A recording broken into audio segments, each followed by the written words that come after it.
अगर किसी एरिया में एक अनडिजायरेबल ऑर्गेनिज्म है, ये मान लीजिए एक एरिया है, इसमें अनडिजायरेबल ऑर्गेनिज्म है जिसे हम डिनोट कर रहे हैं यू से। हम चाहते हैं कि ये अनडिजायरेबल ऑर्गेनिज्म इस एरिया में ना रहे, तो हम इस ऑर्गेनिज्म का नेचुरल एनिमी इस एरिया में इंट्रोड्यूस करवा देंगे। नेचुरल एनिमी को हम डिनोट करेंगे ई से। तो जैसे ये एनिमी आएगा, ये एनिमी इस अनडिजायरेबल ऑर्गेनिज्म की पॉपुलेशन को किल कर देगा।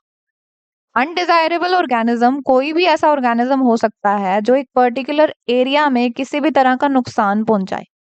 तो अब इस तरह का कंट्रोल जिसमें नेचुरल एनिमी को यूज किया जा रहा है, इसे कहा जाता है बायोलॉजिकल कंट्रोल। आज हम स्पेसिफिकली इंसेक्ट्स के बायोलॉजिकल कंट्रोल की बात करेंगे। इसकी कुछ स्ट्रेटजीज देखते हैं। इन्हें समझने के लिए अगेन हम मान लेते हैं ये एक एरिया है। इस एरिया में अनडिजायरेबल ऑर्गेनिज्म यू प्रेजेंट है। अब इस एरिया में कुछ पॉसिबिलिटीज हो सकती हैं। पहली पॉसिबिलिटी ये है कि इस एरिया में इस अनडिजायरेबल ऑर्गेनिज्म का एक भी नेचुरल एनिमी ऑलरेडी प्रेजेंट नहीं है, बट हम तो चाह रहे हैं कि अनडिजायरेबल ऑर्गेनिज्म को यहाँ से किल किया जाए। तो इसे यहाँ से कंप्लीटली रिमूव करने के लिए हम इसका नेचुरल एनिमी किसी और जगह से लेकर आएंगे, यहाँ पर इंट्रोड्यूस करवा देंगे। तो नेचुरल एनिमी को अगर एक नई जगह पर इंट्रोड्यूस करवाया जाए जहां पर उसका एक भी इंडिविजुअल ऑलरेडी प्रेजेंट नहीं था, इंपोर्ट करवाया जा रहा है, दिस इज इंपोर्टेशन। दूसरा केस ये हो सकता है कि इस नेचुरल एनिमी के कुछ इंडिविजुअल्स इस एरिया में एग्जिस्ट कर रहे थे, बट ये इंडिविजुअल्स अनडिजायरेबल ऑर्गेनिजम्स के इंडिविजुअल्स से काफी कम थे। इतने कम थे कि ये अनडिजायरेबल ऑर्गेनिज्म की पॉपुलेशन को खत्म नहीं कर पा रहे थे। This is possibility 2। तो अब हमें तो अनडिजायरेबल ऑर्गेनिज्म को किल करना ही है, तो हम क्या करेंगे, एनिमीज को सप्लीमेंट्री रिलीज करवाएंगे, कुछ और एनिमीज को लेकर आएंगे। This kind of supplemental release of natural enemies is called as augmentation. Next third possibility क्या है, इस एरिया में नेचुरल एनिमीज एग्जिस्ट कर रहे हैं, बट इन नेचुरल एनिमीज को खुद को ही किसी से खतरा है, इनकी जान को खतरा है, तो इनको हमें कंजर्व करके रखना पड़ेगा। That is conservation. इन्हें कंजर्व करेंगे तो ये अनडिजायरेबल ऑर्गेनिज्म को किल कर पाएंगे। तो ये हो जाती हैं सभी स्ट्रेटजीज बायोलॉजिकल कंट्रोल करने के लिए। नेक्स्ट कुछ रिक्वायरमेंट्स देखते हैं। हम जिस भी पेस्ट को हम कंट्रोल करना चाहते हैं उसकी जोग्राफिकल डिस्ट्रीब्यूशन के बारे में हमें पता होना चाहिए, उसकी लाइफ हिस्ट्री, हैबिट्स, हैबिटेट के बारे में पता होना चाहिए, उसकी प्रॉपर आइडेंटिफिकेशन करनी आनी चाहिए हमें, और उसके कौन कौन से नेचुरल एनिमीज हैं ये सब भी हमें पता होना चाहिए। अब जो भी नेचुरल एनिमी हम यूज करेंगे इस पेस्ट को कंट्रोल करने के लिए, उस नेचुरल एनिमी के क्या क्या कैरेक्टर्स होने चाहिए। First character of natural enemy is the enemy should be host specific. इसका क्या मतलब है, ये एरिया है, इस एरिया में अनडिजायरेबल ऑर्गेनिज्म है यू।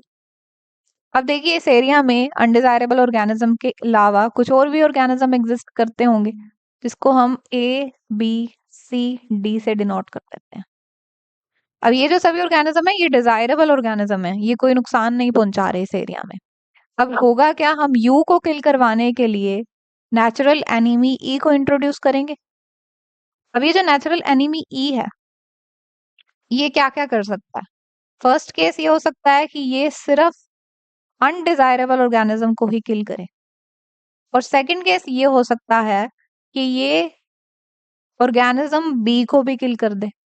तो ये जो सेकंड केस है ये हमारे लिए सही नहीं है, हम बी ऑर्गेनिज्म को किल करवाना नहीं चाहते। तो जो एनिमी हमें यूज करना है वो ऐसा यूज करना है कि जो सिर्फ अनडिजायरेबल ऑर्गेनिज्म को ही किल करे, मतलब वो होस्ट स्पेसिफिक हो, सिर्फ एक होस्ट पर फीड करता हो और उसको किल करता। इसके अलावा जो नेचुरल एनिमी है वो अपने होस्ट को इजीली लोकेट कर पाए, ढूंढ पाए, और इसका रिप्रोडक्शन रेट हाई होना चाहिए जो हम एनिमी यूज कर रहे हैं, और ये इस नए एनवायरनमेंट में जहां पर इसे इंट्रोड्यूस किया गया है यहाँ पर इजीली अडेप्ट कर पाए। नेक्स्ट हम पढ़ रहे हैं बायोलॉजिकल कंट्रोल एजेंट्स को, यानी वो नेचुरल एनिमीज जिन्हें बायोलॉजिकल कंट्रोल के लिए यूज किया जाता है। इनकी कुछ कैटेगरीज देख रहे हैं। पहली कैटेगरीज है पैरासिटिक और predacious insect.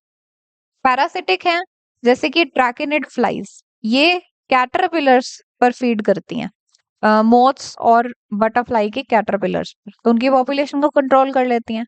Braconid and कैल्सिड wasp, ये शुगरकेन बोरर्स को कंट्रोल करते हैं। ट्राइकोग्रामा स्पीशीज भी शुगरकेन बोरर्स को कंट्रोल करती हैं। ये हो गई पैरासिटिक। उसके अलावा है प्रेडेशियस इंसेक्ट्स जैसे कि lady bird beetle. Lady bird beetle ये यूज की जाती है प्लांट लाइस, वाइट फ्लाइज, इन सब को रिमूव करने के लिए। Then next category is predatory vertebrates. Example is gambusia fish. इसे इंट्रोड्यूस करवाया जाता है अगर हमें मॉस्किटो के लार्वे या प्यूपे को किल करना है।